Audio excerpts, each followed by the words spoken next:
Welcome back to Conflicts of Interest. This is episode 697, and I'm the host of the show, Kyle Anzalone. Not a ton of news on today's show, so we will get into it pretty quickly here. Just want to remind people that they could share the show where it's hosted at the Libertarian Institute. We also repost the show on the blog at antiwar.com. Also, I'm going to mention that antiwar.com is holding their fund drive right now.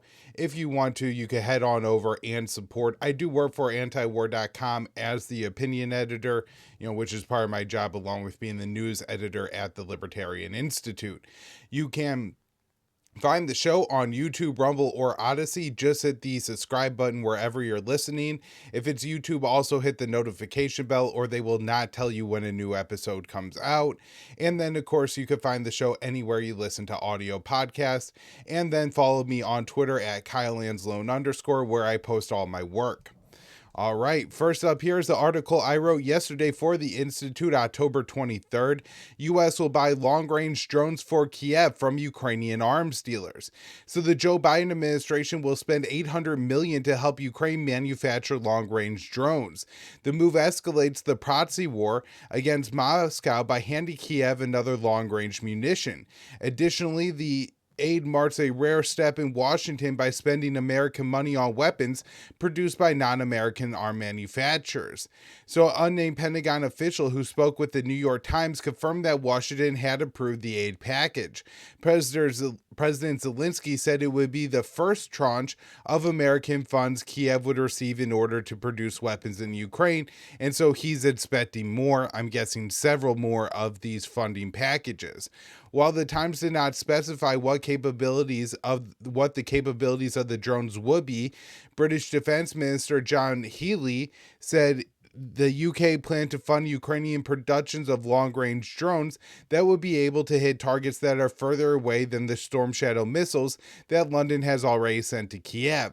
When asked if the UK was prepared to allow Ukraine to buy Storm Shadow missiles, he replied, they are developing very heavily the use of even longer range drones. They will work with us over how they use this money and the weapons they need most.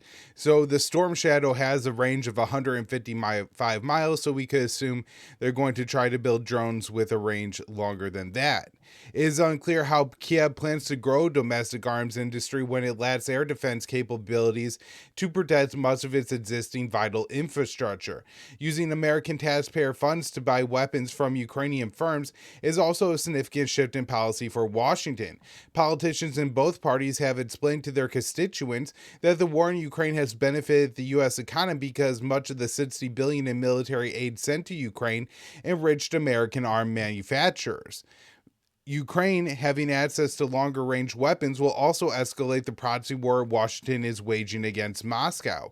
In response to Ukrainian attacks inside Russia, the Kremlin has altered its nuclear doctrine to allow for it to deploy its ultimate weapons if it is being attacked by one country backed by another nuclear power, and there's certainly no doubt that Ukraine is backed by at least one other, but three other nuclear powers: the US, the UK, and France. All right, next up here, this one from Dave DeCamp at antiwar.com. Austin now says there is evidence of North Korean troops in Russia. So Secretary of Defense Lloyd Austin said Wednesday that there was evidence of North Korean troops being sent to Russia. Comments that came a few days after he and the U.S. couldn't confirm claims about the matter. There is evidence that there is DPRK troops in Russia, Austin told reporters in Italy. What exactly they are doing, left to be seen. These are things that we need to sort out. So this is, I guess, interesting that Austin has revised his statement. As we have often complained about Austin on this show, he is a yes man. And so if they told him to find evidence that there's North Korean soldiers in Russia, I guess he was able to do so. Now, there's a couple things I'd like to point out here. One, there's a picture circulating online that purports to show a bunch of North Korean soldiers in Russian gear, and this is because the people in the picture look Korean, and then there is some Korean writing in the background.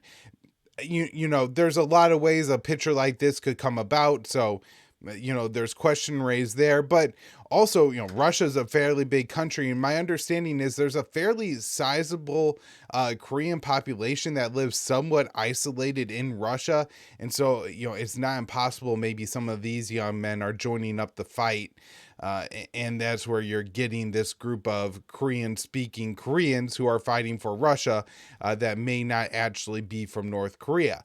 Now, given Austin comments saying it's not exactly clear what the North Koreans are doing in Ukraine, my guess is the Ukrainian claims that these men are going to the front line and then deserting is not what Austin is discussing here, right? Because if they are being deployed to the front lines, Austin would have said it's clear they're being deployed to the front lines. It's not clear what they're doing. As I have said on this show over the past couple of weeks, I would not be surprised if there is a number of North Korean soldiers that are operating more likely to me in Russia than actually in Ukraine, that they're not actually going to be, serving on the front lines, at least in most cases. And there's probably two purposes for the North Koreans to be in Russia.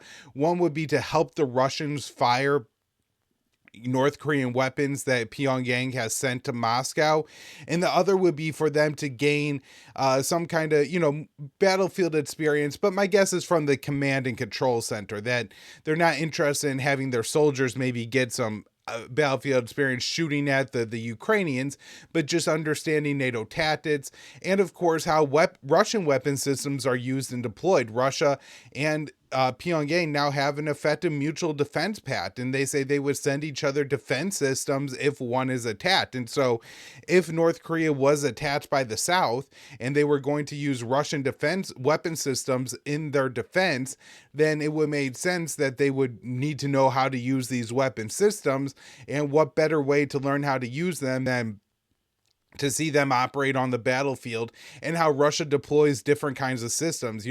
It's not just being able to say drive a tank, but how do you keep a tank from being blown up? What kind of drone protection, air defense protection, different kind of maneuvers and tactics and camouflage and all these different things do you actually need to be able to effectively use these weapon systems in battle, is I imagine something that the North Koreans could learn if they are deployed to command centers behind the front lines in Russia for fighting the war in Ukraine. So back to Dave's article here. For its part, North Korea denied it has sent troops to Russia in response to South Korea's spy agency claiming 1,500 North Korean troops were sent to Russia. North Korea's UN envoy said on Monday that this was a groundless rumor. Russia has denied earlier claims that Ukrainian officials that North Korean troops are fighting in Ukraine, which there is no evidence of, something that has also been acknowledged by NATO. Russian President Zelensky is now claiming that there are 10,000 North Korean troops that could be preparing to fighting in Russia's Kursk Oblast, and is asking NATO to take strong action. Austin said that if North Korea is sending troops for combat, it would be a very serious issue. Austin said if they are co-belligerent, their intention to participate in this war on Russia's behalf, that is a very, very serious issue, and it will have impacts not only on Europe, it will also impact things in the Indo-Pacific as well. I also speculate that if the North Korean troops were deployed, they may be deployed to fight in the Kursk battlefield just because they're not actually entering Ukraine that way. That might be something that Pyongyang was a little bit more comfortable with. And so I wouldn't be surprised, but if there's 10,000 North Koreans preparing to fight in Kursk, there's just not going to be very much fight there by the time they get to the battlefield, because the Russians are taking back that territory fairly quickly, and they don't seem to need additional help from the Russians. Now, especially if they are just fighting on Russian soil, I think you can make an argument that they're really not necessarily co-belligerents in the conflict. Now, once they enter and start fighting in Ukraine, then maybe you could then you could make that argument.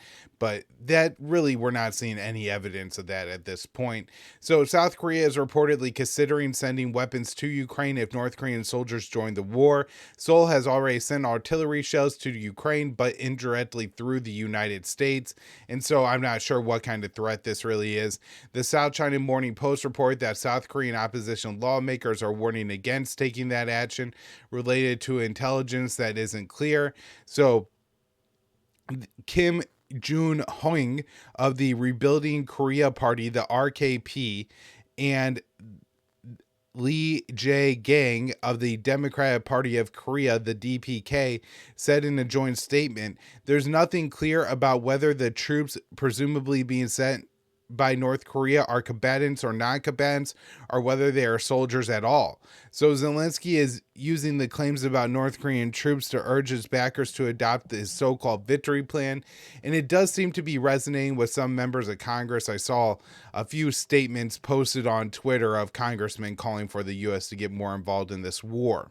All right, now let's talk about a congressman saying something good on Twitter. This is Rep. Thomas Massie, and this is my Libertarian Institute debrief for October 23rd, 2024. Sign up for it at the Libertarian Institute. This time I write, Rep. Thomas Massie demands end to U.S. arms transfers to Tel Aviv as Israel pummels Lebanon. So the closest person to a libertarian in Congress is Republican Thomas Massie from Kentucky. He demonstrated again why he gets so much support from libertarians and anti-war Americans with a post on X demanding the end to U.S. arms transfers to Israel.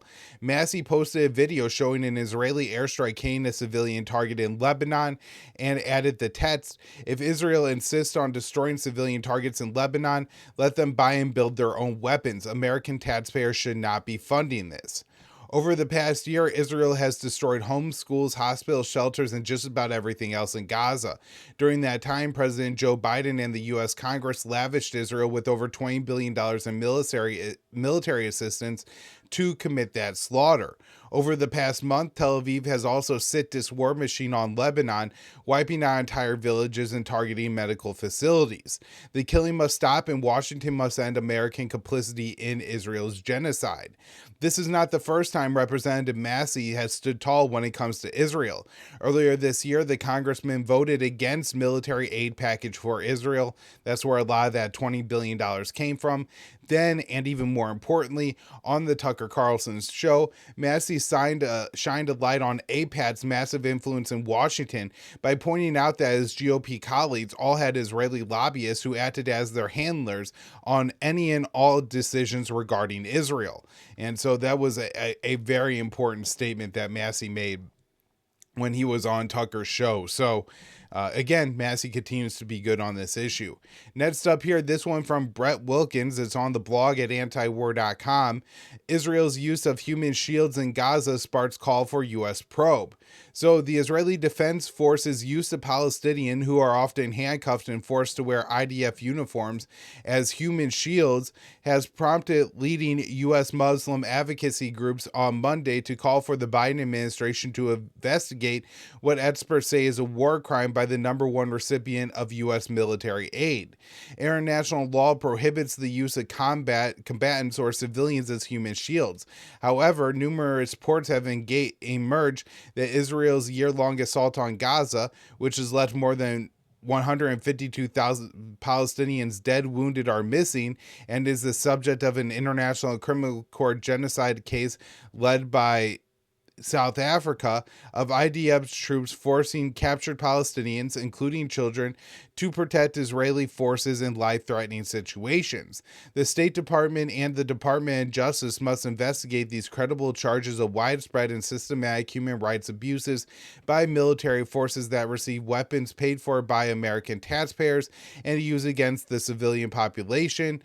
The National Executive Director of the Council on American Islamic Relations said in a statement, adding, "These abuses, the obvious and open ethnic cleansing of Gaza, violate our national laws. The Biden administration's complicity with the genocide strains our national reputation and will haunt our diplomats for generations to come, as they are told to remember Gaza whenever they bring up the subject of human rights."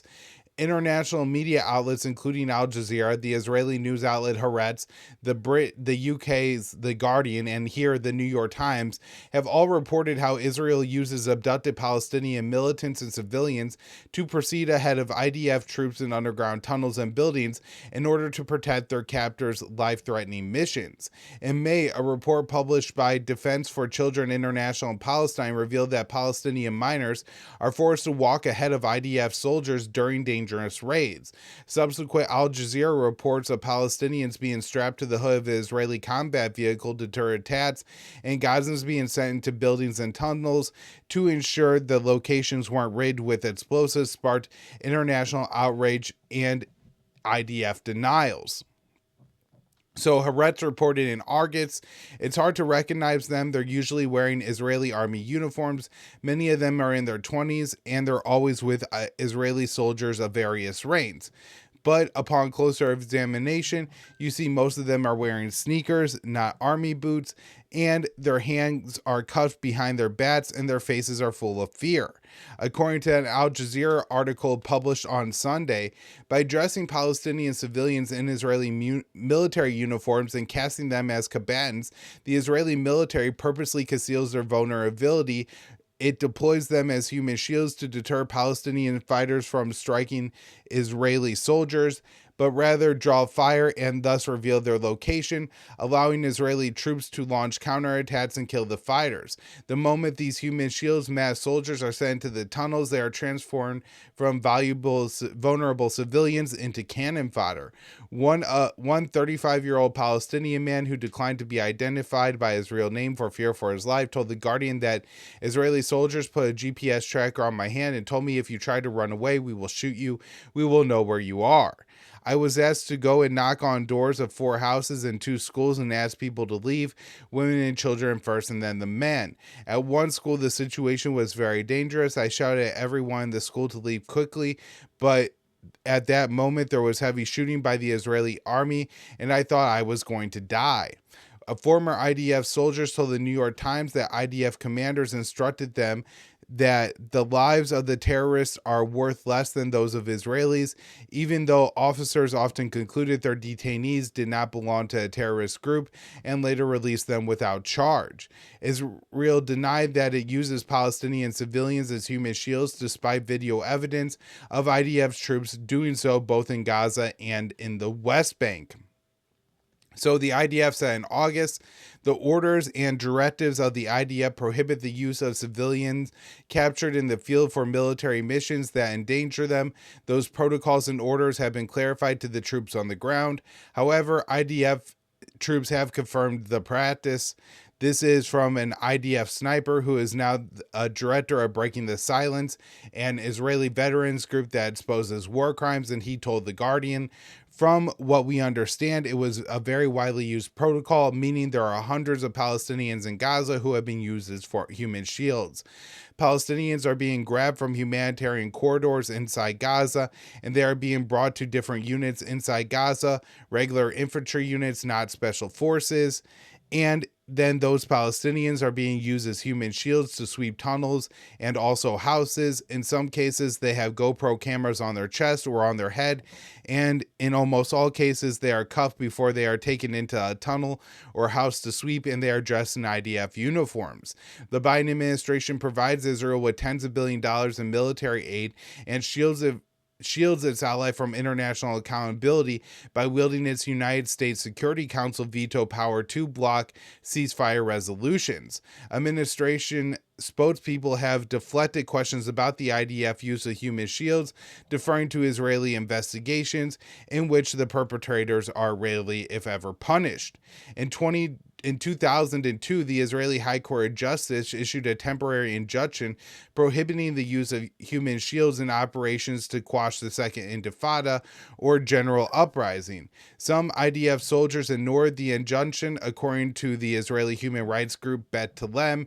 In 2010, staff sergeants in the Gavalti Brigade were convicted of forcing a 9-year-old Palestinian boy to open two bays they thought might contain explosives during the 2008-2009 Operation Cast-led invasion of Gaza. The staff sergeants were slapped on the wrist with suspended sentences and demotions. Neither was sent to prison. Michael Schmidt, a professor of international law at the U.S. Military Academy at West Point, told the New York Times last week that in most cases Israel is accused of constitutes a war crime. So of course it is, but it's really not going to change what the U.S. is doing, unfortunately. You would think sending children into these tunnels wearing IDF uniforms would be something that just disgusts Americans and the American government to the point where we're finally going to be done supporting Israel, but no, doesn't change anything. Next up here, this one from Dave DeCamp, October 23rd, antiwar.com. Israeli rights group Bet Telem says Israel is carrying out ethnic cleansing campaign in northern Gaza. So the Israeli rights group Bet Telem said in a press release on Tuesday that Israel was carrying out ethnic cleansing campaign in northern Gaza and called on the world to stop it. The group said the magnitude of the crimes Israel is currently committing in the northern Gaza Strip in its campaign to empty it of however many residents are left is impossible to describe, not just because of hundreds of thousands of people enduring starvation, disease without access to medical care and increased bombardments and gunfire defies comprehension, but because Israel has also cut them off from the world. Israel began its renewed assault on northern Gaza at the beginning of the month and ordered an estimated 300 to 400,000 Palestinians living in the area to head south. Ever since Israel's current operation in the northern Gaza Strip began on October 5th, the area has been under near complete siege, relentlessly pummeled by the military, Bet Telem said.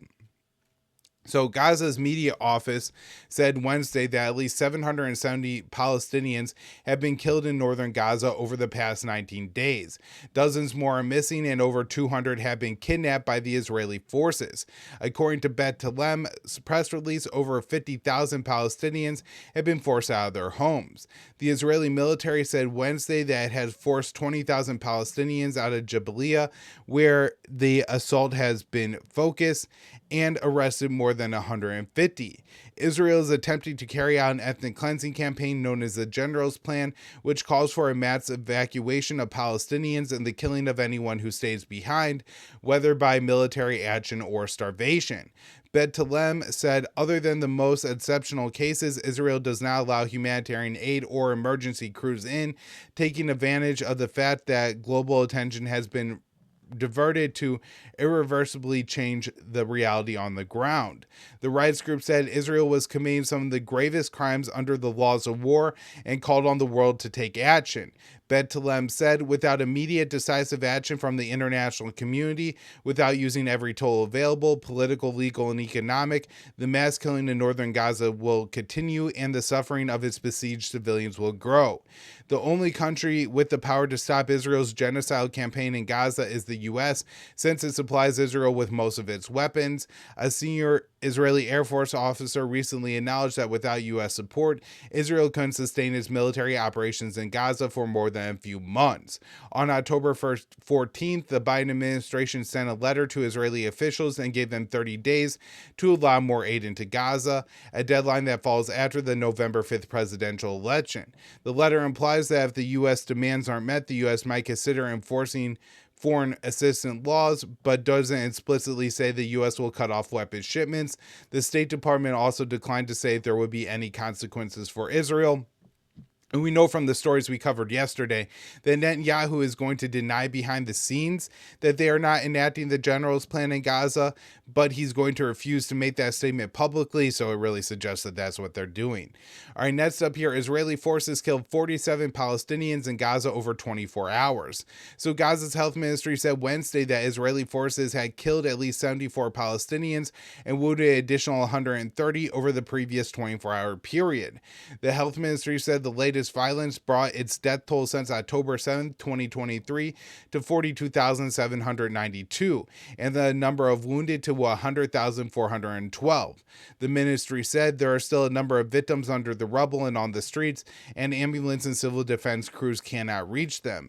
99 American healthcare workers who volunteered in Gaza recently estimated the true death toll is likely over 118,000, which is a number that accounts for the Palestinians who are missing, presumed dead under the rubble, and died of indirect causes from the Israeli siege.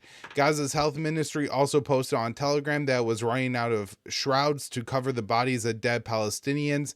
It said, "Dear world, we do not need food or drinks as we will be murdered soon. Please send some shrouds to cover our corpses so that you won't be disgusted by the scenes of our blood and wounds."